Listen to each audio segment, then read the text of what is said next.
வணக்கம் ஜி. வணக்கம் வணக்கம் சொல்லுங்க. இப்போ தமிழ்நாடு கடந்து இந்தியா கடந்து உலக அளவுல ட்ரெண்டிங்ல இருக்கார் முதல்வர் ஸ்டாலின் அவர்கள். அது ஏன்னு பார்க்கும்போது கெட் அவுட் ஸ்டாலின் அப்படின்ற ஒரு ஹேஷ்டேக் ஆனது ட்ரெண்ட் ஆயிட்டு இருக்கு. அண்ணாமலை நேற்று சொல்லியிருந்தார், நாளைக்கு நடக்க போறத பாரு அப்படின்னு சொல்லி சொன்ன மாதிரியே செஞ்சு காட்டிட்டு இருக்கிறாரு. இது கெட் அவுட் ஸ்டாலின்றத நீங்க எப்படி பாத்தீங்க? அதாவது சொன்னார் செய்தார் அண்ணாமலை. அவருக்கு இது இருக்கு, அந்த கெப்பாசிட்டி இருக்கு. அவர் டங்ஸ்டன் ஆலையே மூடுவோம்னு சொன்னாரு, அதை வராம தடுப்போம்னு சொன்னாரு. அந்த மக்களுக்கு வாக்குறுதி கொடுத்தாரு, சொன்ன மாதிரியே செய்து விட்டாரு. அவர் ரொம்ப கெட்ட பையன். அவரு சொன்னதை செய்து விடுவாரு. அதே மாதிரி தான் இதுக்கு சேலஞ்ச் பண்ணாரு. நீங்க கெட் அவுட் மோடின்னு போடுறீங்க, நீங்க நல்லா முக்கி போடுங்க. நாளைக்கு காலையில 6 மணில இருந்து நாங்க கெட் அவுட் ஸ்டாலின்னு போடுவோம், நீ அது கூட பாத்துக்க, அது எந்த மாதிரி வரும்னு சொன்னாரு. இப்ப நம்ம பேசிட்டு இருக்கக்கூடிய நிலவரம் இப்படி பார்த்தா கிட்டத்தட்ட 7.5 லட்சத்தை தாண்டி போயிட்டு இருக்கு.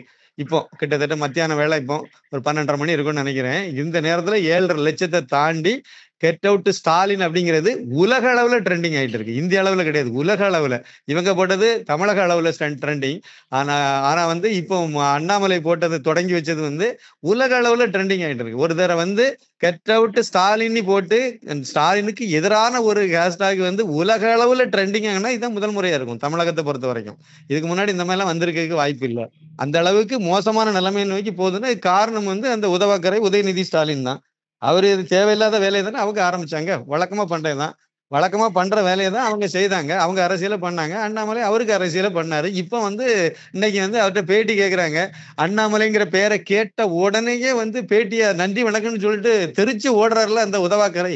எதுக்கு இந்த வேலை? அதனால இப்ப அதனால கண்டிப்பாக இது நல்ல முன்னெடுப்பு எடுத்திருக்காரு அண்ணாமலைன்னு நான் சொல்லுவேன். தமிழக அரசியல்ல இப்படிதான் அரசியல் பண்ணணும். நம்ம அரசியல் களம் என்னன்னு தெரிஞ்சுதான் பண்ணணும். ஒரு சாக்கடை மாதிரியான இந்த திமுக அரசியல் பண்ற இந்த கும்பல் கிட்ட நின்றுட்டு காமராஜர் மாதிரி நாகரிகமான அரசியல் எல்லாம் பண்ணக்கூடாது. அடி மட்டத்துல இறங்கி அடிக்கணும். இப்பதான் அது கரெக்டா அந்த பாமுக்கு வந்துட்டாரு. சரியான பாதையில திரு அண்ணாமலை ஐபிஎஸ் இப்ப பயணம் பண்ணிட்டு இருக்காரு. இனிமே இன்னும் 1 வருஷம் இருக்கு எலெக்ஷனுக்கு. வரக்கூடிய தேர்தலுக்குள்ளால இன்னும் அதிரடியா இன்னும் பல விஷயங்கள் எல்லாம், சம்பவங்கள் எல்லாம் பார்க்கலாம். நிச்சயமா பார்க்கலாம். அவர் போலீஸ்காரர் சார்.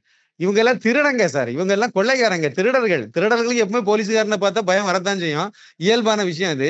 அதனாலதான் இவங்க அவரை டேமேஜ் பண்ணிடலாம், ஆட்டுக்குட்டி அது இதுன்னு சொல்லி பார்த்தாங்க. இப்ப மாட்டிக்கிட்டாங்கல்ல. பால்டாயிலுங்கிறது இன்னைக்கும் ட்ரெண்டிங்ல போயிட்டு இருக்கு சார். பால்டாயில் பாபுண்டு இன்னைக்கும் ட்ரெண்டிங்ல, அதுவும் சேர்ந்துதான் ஓடிட்டு இருக்கு.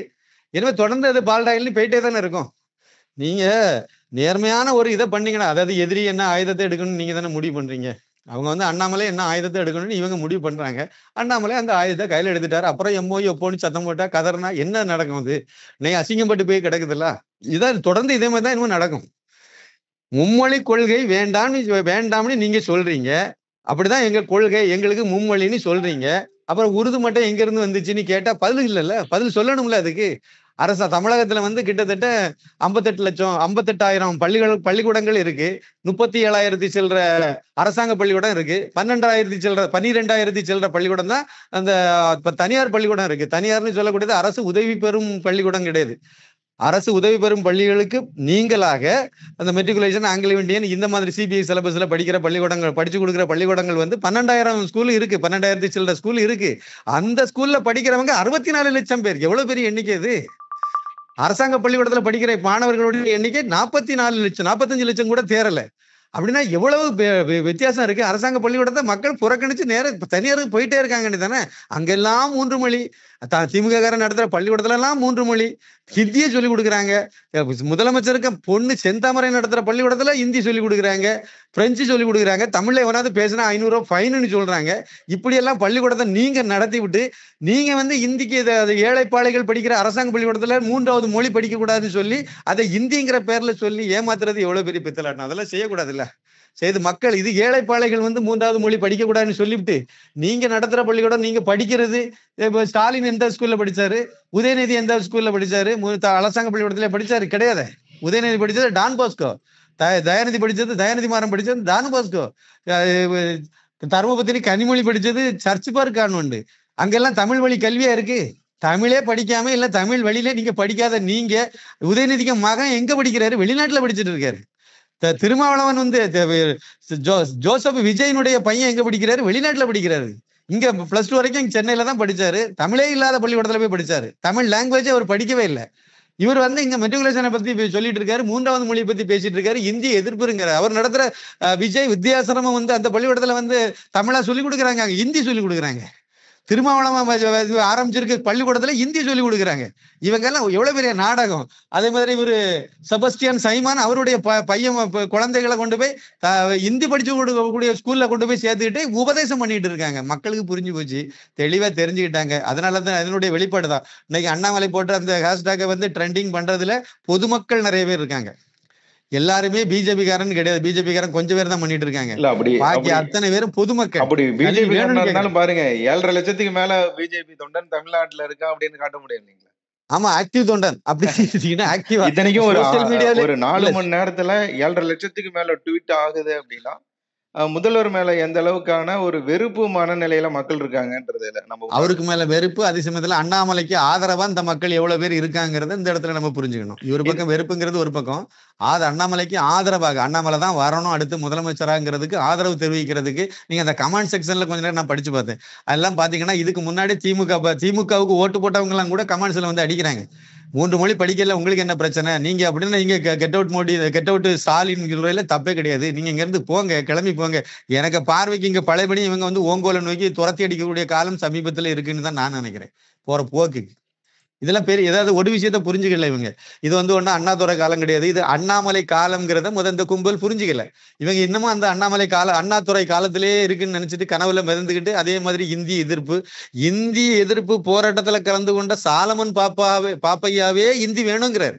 நான் இந்தி படிக்காம விட்டது தப்புன்னு சொல்றாரு. இவங்க யாரு? இவங்க படிக்காத கும்பல் இது.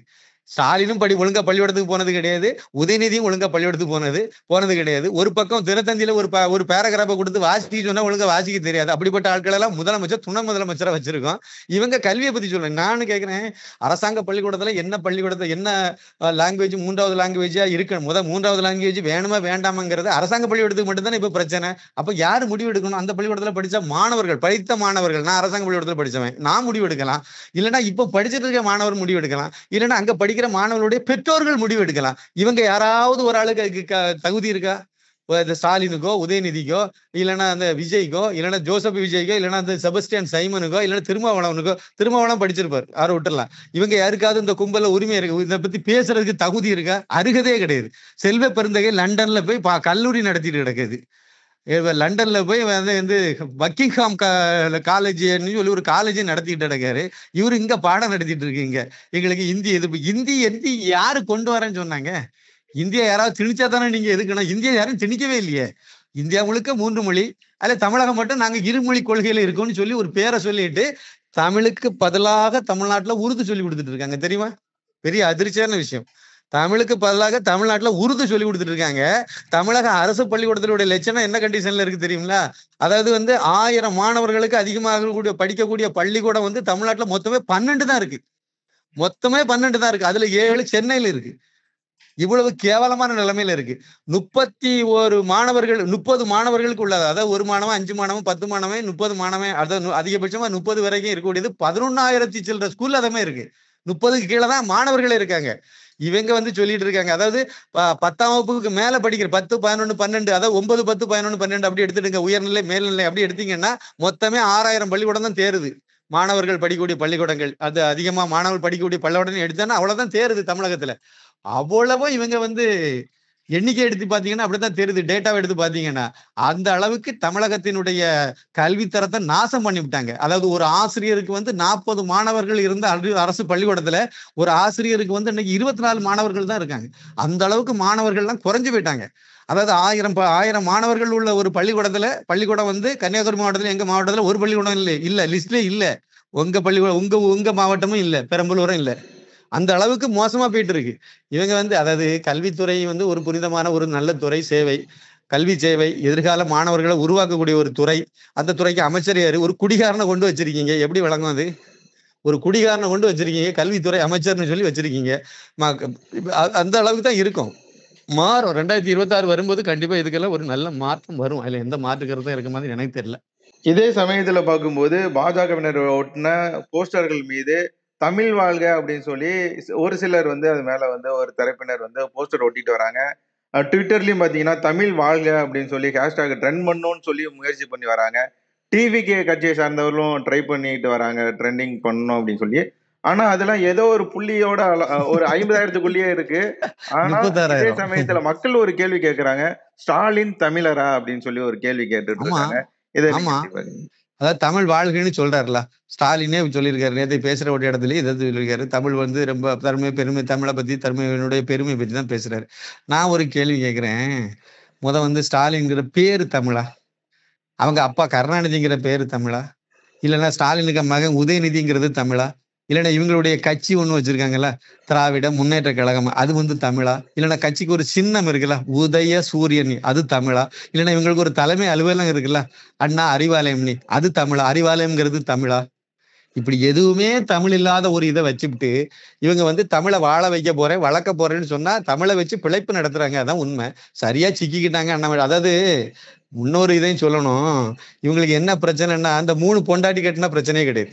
3 மொழியை படிச்சா மட்டும்தான் இவங்களுக்கு பிரச்சனை. கனிமொழி மாதிரி 3 4 மாப்பிள்ளையை வச்சிருந்தா பிரச்சனையே கிடையாது.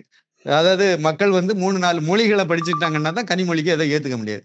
இதான் இவங்களுடைய அடிப்படை இதுவா இருக்கு. இது ஏமாற்று வேலை. இது 8 வாலிதனம்லாம் 2021 26 கதை முடிஞ்சிடும். இதுக்கு மேல மக்களை ஏமாத்த முடியாது. என்ன பாருங்க, அந்த ட்வீட் அவ்வளவு தூரம் வர்றதுக்கு காரணமே அதானே.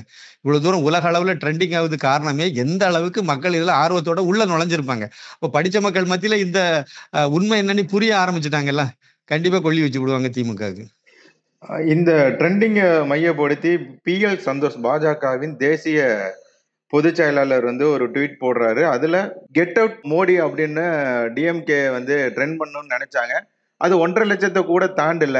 ஆனா பிஜேபி தமிழ்நாடு முயற்சி பண்ணது, அண்ணாமலை அவரோட முயற்சியில ஒரு 3 மணி நேரத்திலேயே 4,50,000க்கு மேல கெட் அவுட் ஸ்டாலின் அப்படின்ற ஹேஷ்டாக் வந்து ட்ரெண்டிங்ல இருக்கு சமூக வலைதளங்கள்லன்னு சொல்லி அவர் ரொம்ப பெருமிதத்தோட அந்த இதை ஆமா, பதிவிட்டிருக்காரு. இது பெரிய சாதனை. இது அதாவது நம்ம இப்ப பேசிட்டு இருக்க நேரத்துல அது 7,5 லட்சத்தை தாண்டி போயிட்டு, அவர் சொல்லும் போது அது 3,5 4 லட்சத்துல போயிட்டு இருந்தது. அவங்க நேத்தைக்கு அதான் அண்ணாமலை சொன்னாரு, நீ முக்கிய போடுங்க, எவ்வளவு போடணுமோ போடுங்க, ஒரு சேலஞ்சு விட்டாரு. சேலஞ்சோட சேலஞ்சு அவர் சொன்னதை செய்து விட்டார். சொன்னார், செய்தார் அண்ணாமலை. எவ்வளவுதான் போட்டார். சொன்ன மாதிரி அடிச்சு நுறுக்கிட்டாரு. டவுசரை கலத்திட்டாருல இன்னைக்கு. இன்னும் முக்கி போட்டது இன்னைக்கு கூட ட்ரெண்டிங் போட்டு இன்னைக்கு தமிழ் வாழ்கனி ஒன்ன போட்டு பாக்குற ட்ரை பண்ணி பாக்குறாங்க. அப்படியே ஒரு 38,000 39,000 அவ்வளவுதானே வருது. இது 7,5 லட்சத்தை தாண்டி போயிட்டே இருக்கு சார். அது கண்டிப்பா 10 லட்சம். இவங்க 1 மில்லியன் சொல்லியிருக்காங்க. 10 லட்சத்துல தான் இது நிக்கும். அந்த அளவுக்கு அது மேல ஏறி போகுது. இவங்க பக்கத்துல இவ்வளவுதான் இருக்கு. ஏதோ சைதாப்பேட்டையில கொஞ்சம் பேருக்கு 200 கொடுத்து இந்த ஊபிஸ கொஞ்சம் பேரை வச்சு நாங்க எல்லாம் பண்ணிடலாம்னா எல்லா நேரத்திலும் இது கை கொடுக்குமா? அது எப்படி கை கொடுக்கும்? மக்கள் இதுல இன்வால்வ் ஆயிருக்காங்கிறத நம்ம புரிஞ்சுக்கலாம்.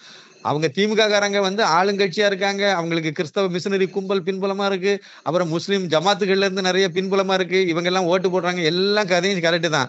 ஆனா இப்ப பாஜகவுல வந்து அண்ணாமலை, பாஜக தலைவர் அண்ணாமலை ஐபிஎஸ் கொடுத்த கோரிக்கையை ஏத்து பொதுமக்கள் உள்ள வந்து நின்று ட்ரெண்டிங் பண்றாங்களே. பண்ணலன்னு எப்படி வரும்? உலக அளவுல ட்ரெண்ட் ஆகுது சார் அது. அப்ப உலக அளவுல ட்ரெண்ட் ஆகுதுன்னா ஸ்டாலினுக்கு மேல எவ்வளவு அதிருப்தி இருக்குங்கிறதையும் புரிஞ்சுக்கணும். அதே மாதிரி அண்ணாமலைக்கு மேல எவ்வளவு வரவேற்பு இருக்கு, அண்ணாமலைக்கு மேல நம்பிக்கை எவ்வளவு அதிகமா இருக்குங்கிறதையும் இந்த இடத்துல நம்ம புரிஞ்சுக்கலாம்ல.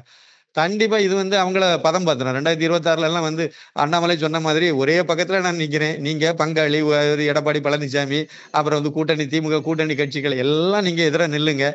மக்கள்கிட்ட கொண்டு போய் பேசுவோம். மக்கள் என்ன சொல்றாங்கன்னு பாப்போம். மக்களுக்கு எல்லாத்துக்கும் நல்லா தெரியுது. திமுக காரங்களுக்கு நல்லா அப்பட்டமா புரியுது. உன் வீட்டு பிள்ளைகளை மட்டும் நீ வந்து ஹிந்தி படிக்க வைக்கலாம், ஏன் நான் வந்து ஹிந்தி படிக்க கூடாதா, என் வீட்டு பிள்ளை படிக்க கூடாதுன்னு கேள்வி கேட்க ஆரம்பிச்சுட்டாங்கல்ல. கடந்த காலம் இல்லை இது. இது கொஞ்சம் விழிப்புணர்வு பெற்ற காலம். அதனால கண்டிப்பா இவங்க வந்து இனிமேலும் ஏமாத்திட்டு இந்த மாதிரிப்பட்ட அரசியல் எல்லாம் பண்றதுல பண்ணி வெற்றி பெறலாம்னு நினைக்கிறது வந்து கண்டிப்பா சாத்தியப்படாது.